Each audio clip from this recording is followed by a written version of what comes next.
Hello नमस्कार दोस्तों ये बाबा रामदेव जी का वीडियो एक चल रहे हैं। उसी ने बोला कि ये रोबजार पिएगा, शरबत पिएगा, इसी से मदरसा बनेगा, मस्जिद बनेगा और मेरा प्रोडक्ट बनाया हुआ इसी से आगे कुछ अपना होशियारी करता है कि ये होएगा वो होएगा। तुम्हारा पहले भी बहुत अलग अलग चीज से प्रोडक्ट बना हुआ है, उसी से कुछ फायदा कितना हो गया भारत में, कितना महंगाई कमती हो गया, क्या हो गया। बस तुम्हारे सुबह से शाम तक हिंदू मुस्लिम यही करते हैं। मेरा कहना ये भारत में रहना, सब भाईचारा बनाकर रहना चाहिए। और बाकी मेरा आगे कहना है कि बोलता है कि शरबत की जो कंपनियां है उसमें हिंदू के जाने एंट्री नहीं है, ऐसे बात करता है, मदरसा बनता है, वो बनता है। तो ये आगे वीडियो बाबा रामदेव जी का देखो और इसी से आगे वीडियो आ रहे हैं। जो कंपनी में जाकर इंटरव्यू लिया है यूट्यूबर ने, पूरा एक बार वीडियो देखो क्या क्या कहा कंपनी के मालिक ने। और आगे काम करने वाला हिंदू लोग कितना बोलता है, 60% हिंदू लोग है। वीडियो देखो। टॉयलेट क्लीनर पीते रहते हैं। एक तरफ टॉयलेट क्लीनर का प्रहार, जहर, दूसरी तरफ शरबत के नाम पर एक कंपनी है जो शरबत तो देती है, लेकिन वो शरबत से जो पैसा मिलता है उससे मदरसे और मस्जिदें बनवाती है। ठीक है, उनका मजहब है, लेकिन आप यदि वो शरबत पिएंगे तो मस्जिद और मदरसे बनेंगे। और पतंजलि का गुलाब का शरबत पीते हैं आप, ये शरबत पिएंगे आप तो गुरुकुल बनेंगे, आचार्य कुलम बनेगा, पतंजलि विश्वविद्यालय, भारतीय शिक्षा बोर्ड आगे बढ़ेगा। इसलिए मैं कहता हूँ ये शरबत जिहाद भी, जैसे लव जिहाद, वोट जिहाद चल रहा है ना, ऐसे शरबत जिहाद भी चल रहा है। तो लो, आपको इस शरबत जिहाद से बचाना है तो सब तक ये शरबत में माने इससे टेस्टी फ्रेशनेस, ऐसे एक घूंट पीते ऐसे लगता है ताजगी, मानो सारे ब्रह्मांड। नमस्कार दोस्तों, मैं हूं इस वक्त मानेसर में रूह अफ़ज़ा बनाने वाली कंपनी हमदर्द फूड्स के मुख्यालय में। और यहां मैं इसलिए आया क्योंकि रूह अफ़ज़ा के खिलाफ सुनियोजित तरीके से बाबा रामदेव, व्यापारी रामदेव अपने शरबत के प्रचार के चक्कर में रूह अफ़ज़ा को बदनाम करने की साजिशें कर रहे हैं। रूह अफ़ज़ा के मालिकों पर इसलिए हमले कर रहे हैं क्योंकि उनका एक धर्म विशेष से रिश्ता है, जिस धर्म के लोगों से रामदेव को दिक्कत है। और उसी क्रम में दुष्प्रचार इस हद तक कि रूह अफ़ज़ा बनाने वाली कंपनी शरबत जिहाद कर रही है। रूह अफ़ज़ा बनाने वाली कंपनी की जो आमदनी होती है उससे मस्जिदें और मदरसे बनते हैं और तमाम तरह की बातें कही जा रही है, क्योंकि व्यापारी रामदेव ने एक शरबत तैयार किया है, एक प्रोडक्ट जिसकी वो बिक्री रूह अफ़ज़ा के मुकाबले बढ़ाना चाहते हैं। अभी मुकाबला रूह अफ़ज़ा से। तो मैं यहाँ आया और 4 दिन पहले जब वीडियो किया मैंने पहली बार, तो मेरी जिज्ञासा हुई कि जरा देखूं कि मानेसर में जिस प्लांट में रूह अफ़ज़ा बनता है वहाँ कौन लोग काम करते हैं, किस तरह के मुलाजिम हैं, मालिक कौन है, मालिक और मुलाजिम के बीच कोई धर्म का रिश्ता है क्या।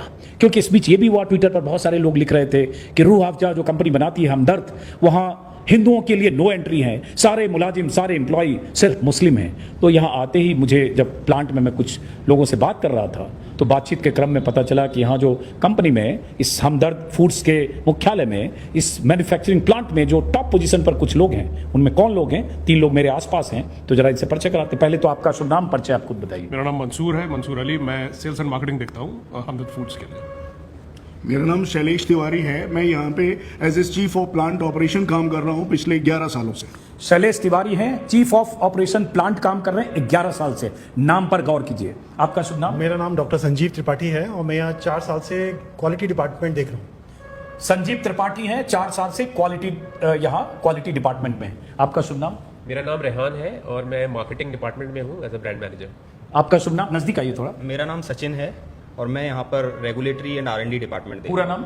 सचिन पुंडीर। सचिन पुंडीर, ये मैनेजर हैं रेगुलेटरी एंड R&D डिपार्टमेंट में। तो सचिन है, शैलेश तिवारी हैं, संजीव त्रिपाठी है। सबका आई कार्ड भी चेक कर ले रहा हूँ क्योंकि आज के दौर में ऐसी मुश्किल है, ऐसा दुष्प्रचार है, नफरतों का ऐसा बोलबाला, बीच में फोन की घंटी बज रही है, इनको हम यहाँ रख देते हैं। नफरतों का ऐसा बोलबाला है कि शरबत के रंग और स्वाद को छोड़कर इसमें नफरत का घोल और शरबत की धार्मिक पहचान करने में लोग लगे हैं। शरबत में भी हिंदू मुसलमान खोज रहे हैं। तो मुझे लगा जरा देखें कि वाकई ये जो हमदर्द फूड्स हैं, जिसके मालिक तो मुस्लिम हैं और पीढ़ियों से शरबत के इस कारोबार में चौथी पीढ़ी है।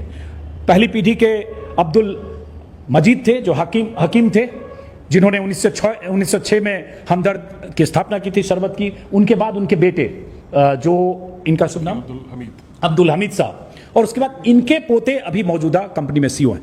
लेकिन विस्तार से कई वीडियो में आपको दिखेगा, 3 वीडियो मैंने अभी शूट किए, जाते जाते लगा कि इन लोगों से बात करें, चूंकि इन 3 के बारे में जब प्लांट में मैं मिला तो वहां तो प्लांट में सब जो प्रोटोकॉल होता है उसमें एक ऊपर से ओवरकोट टाइप का कुछ पहना हुआ था, माथे पे कैप था, मास्क था, तो इनकी आइडेंटिटी भी उस तरह से पता नहीं चलती। तो मुझे लगा पता चले और आपकी दृष्टि खुले, आपके जहन में अगर कहीं नफरत इस कदर पैबस्त कर दी गई है कि आप यही मानने लगे हैं कि हमदर्द इंडिया के मालिक मुस्लिम हैं इसलिए हिंदुओं की नो एंट्री है, तो यहां एंट्री पॉइंट पर हमदर्द इंडिया के मुख्यालय के रिसेप्शन पर 5 लोगों से मैं बात कर रहा हूं। इनमें से 3 कंपनी के टॉप पोजीशन पर हैं। कौन है? फिर से नाम, शैलेश तिवारी, संजीव त्रिपाठी जी और सचिन पुनिया। ये बताइए, इन दोनों से नहीं बात कर रहा हूं अभी, इनसे मैंने प्लांट में बात कर ली है। आपसे बात करता हूं शैलेश तिवारी जी।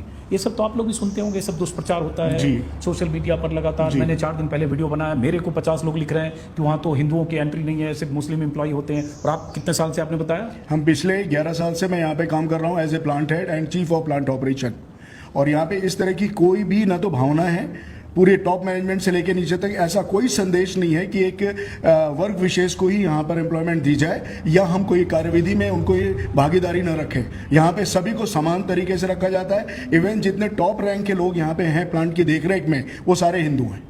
हाँ, मैं अभी प्लांट में जब था तो मुझे बॉटलिंग में जो बॉटल को बंद किया जाता, ढक्कन लगा रहा था जो भी, वहाँ जो ऑपरेटर था उसका नाम शायद पवन था, और जो फिर लेबलिंग में था करण नाम था, करण नाम था, एक बदायूं का था, एक कानपुर का था। तो जो बहुत इंपॉर्टेंट काम वहाँ कर रहा था, 2 से मैं मिल के आया। और भी होंगे वहाँ पे बहुत ही लोग हैं। अगर हम पूरी स्ट्रेंथ को देखें तो इसमें आपको 60% तक आपको हिंदू मिल जाएंगे। सुन रहे हैं गौर से? वो नफरती लोग जो इस वीडियो के बाद शायद मुझे फिर ट्रोल करेंगे, और जो स्वामी रामदेव या आईटी सेल के लोग जो इस तरह का दुष्प्रचार करते हैं, उनके लिए स्थायी तौर पर यह जवाब है। और जब भी लोग इस तरह की बात सोशल मीडिया पर करें तो ये वीडियो उन्हें जरूर फॉरवर्ड कीजिए कि हमदर्द इंडिया में किस तरह के लोग काम करते हैं। तो ये बताओ, आप भी सुनते होंगे, आप इतने साल से यहाँ काम करते हो, अभी मैं आपके सीईओ जो हामिद साहब, उनसे भी मिला, तो कभी आपको यहाँ इतने सालों से काम करते हुए ये रियलाइजेशन हुआ कि आप हिंदू हैं, मालिकान मुस्लिम हैं, और यहाँ कोई धार्मिक आधार किसी भी तरीके का यहाँ पे पक्षपात नहीं है किसी धर्म विशेष के लिए। और इसमें मैं और भी चीजें अपनी तरफ से बताना चाहूंगा। जो हमारे तीज और पर्व हैं, वो यहाँ पर दूसरे जो मुस्लिम समुदाय के पर्व हैं उनसे ज्यादा अच्छी तरह मनाए जाते हैं। हम प्लांट के अंदर यहाँ पे विश्वकर्मा डे मनाते हैं जो बड़ी धूमधाम से, और उसमें सारे एम्प्लॉय हिंदू हो या मुस्लिम सभी लोग शरीक होते हैं, सभी लोग उसमें शरीक होते हैं। होली है, दीपावली है, सभी हम अच्छी तरीके से यहाँ पर मनाते हैं, गेट टुगेदर करते हैं और सभी लोग आकर के हम शरीक होते हैं। उसी तरीके से हमारा कभी ईद होती है या दूसरे पर्व होते हैं तो हम सभी लोग बढ़ चढ़ करके उसमें हिस्सा लेते हैं। कभी ऐसा एहसास नहीं हुआ कि हमें कोई भी वर्ग विशेष या कहीं से कोई पक्षपात किया जाए। अभी इनके केबिन में मैं गया था इनको बुलाने के लिए, यहाँ वीडियो शूट करने के लिए, तो इनके केबिन में देखा मैं बड़े बड़े मॉनिटर लगे हैं और पता नहीं कितने सीसीटीवी लगे हैं, और सारे सीसीटीवी का कंट्रोल सारे मैन्युफैक्चरिंग यूनिट से लेकर और अलग अलग ब्लॉक के सारे कंट्रोल इनके पास है। मतलब इनकी बहुत अहमियत है इस कंपनी में कि ये वहां बैठे हैं जहां से एडमिनिस्ट्रेटिव कंट्रोल पूरी बिल्डिंग, पूरे कैंपस का इनके पास है रिमोट के साथ। तो ये अहम भूमिका, अहम जिम्मेदारी अगर हमदर्द फूड्स के मालिकों ने, ट्रस्टियों ने ऐसे लोगों को दिया है और इन पर उनका ट्रस्ट है, तो आप समझिए कि आप अगर दुष्प्रचार करते हैं तो क्या करते हैं। आपको कभी लगा, संजीव आप 4 साल से हो शायद? हाँ जी, हाँ जी। आपको कभी ये फीलिंग हुई? नहीं, मुझे तो कभी फील नहीं हुआ। और यहाँ पे जो भी सिलेक्शन होता है वो मेरिट बेस पे सिलेक्शन है, तो उसमें ऐसा कोई भी पार्शियलिटी नहीं है किसी बेसिस पे। जो मेरिट में अचीव करता है उसका ही सिलेक्शन होता है। आप यहाँ के पहले कहाँ काम करते थे? इससे पहले मैं डाबर इंडिया में था। ओके। और ये मेरी दूसरी पारी है यहाँ पे हमदर्द के अंदर। मैं पहले भी 2008 से लेकर 2012 तक काम कर चुका हूँ इस ऑर्गेनाइजेशन में। और दोबारा आने का कारण यही था कि यहाँ पे जो माहौल है, जो ऊपर से फ्रीडम है काम करने के लिए, मुझे लगता है और ऑर्गेनाइजेशंस की अपेक्षा बहुत ज़्यादा है। अब ये बहुत अहम बात कही है संजीव त्रिपाठी ने कि पहले 8 से 12 तक हमदर्द इंडिया में, हमदर्द फूड्स में काम कर चुके हैं। उसके बाद ये डाबर चले गए, वो भी शानदार कंपनी है डाबर, वैद्यनाथ, जो आयुर्वेदिक दवाओं में, मेडिसिन में आप लोग ये उसमें उनकी बहुत बड़ी भागीदारी है। और उसके बाद फिर इन्हें लगा कि हमदर्द में ही वापस आना चाहिए, तो फिर वापस आए। अगर इस कंपनी में कुछ भेदभाव होता, धार्मिक आधार पर कंपनी के जो प्रमोटर्स हैं, ट्रस्टी हैं, उनका अगर कोई भेदभाव का रवैया, नजरिया होता, तो संजीव ये डाबर छोड़कर यहां क्यों आते, वापस उस कंपनी में जिस कंपनी से डाबर चले गए?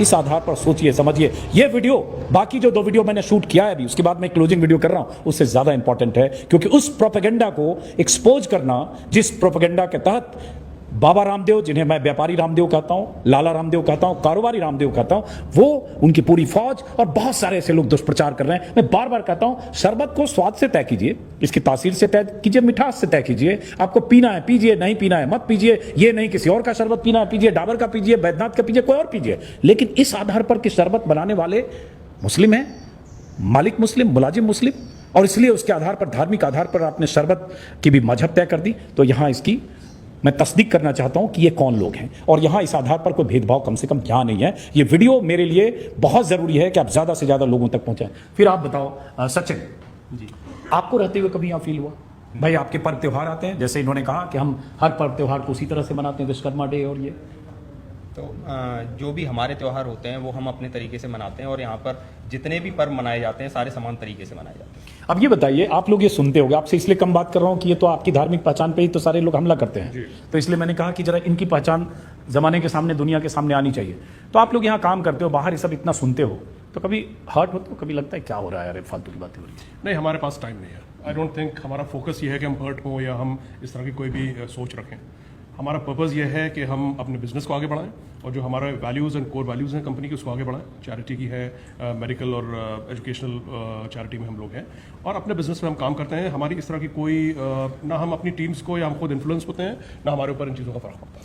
अच्छा, जो मैंने यहाँ वीडियो रिकॉर्ड किया है रूह अफ़ज़ा के प्लांट में, मैन्युफैक्चरिंग यूनिट में, बॉटलिंग में कैसे ये शरबत बनाया जाता है, बल्कि ये भी बताया गया कि अब नया नो एडेड शुगर वाला भी ये नया 3-4 साल से शायद आया है। इसके पहले ये जो पुरानी बॉटल है, पुरानी पैकेजिंग है, जिसका इतिहास 115-17 साल पुराना है, तो ये कहाँ कैसे बनता है वो भी शूट किया है। और जो चौथी पीढ़ी है हकीम अब्दुल मजीद साहब के, जिन्होंने शुरुआत की थी 1906 में शरबत की कंपनी की, उनकी चौथी पीढ़ी के जो सीईओ हैं, उनसे भी मैंने विस्तार से बात की। ये आप दूसरे वीडियो में देखिएगा।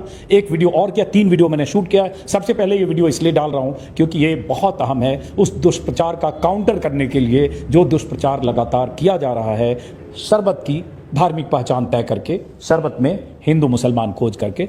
बाबा रामदेव ने अगर कोई शरबत बनाया, उनकी कंपनी ने शरबत बनाया, आज की तारीख में 40-45 हजार करोड़ की कंपनी है, उनके मुकाबले देखें तो हमदर्द पूरे ग्रुप की शायद का टर्नओवर 1000-1200 करोड़ होगा।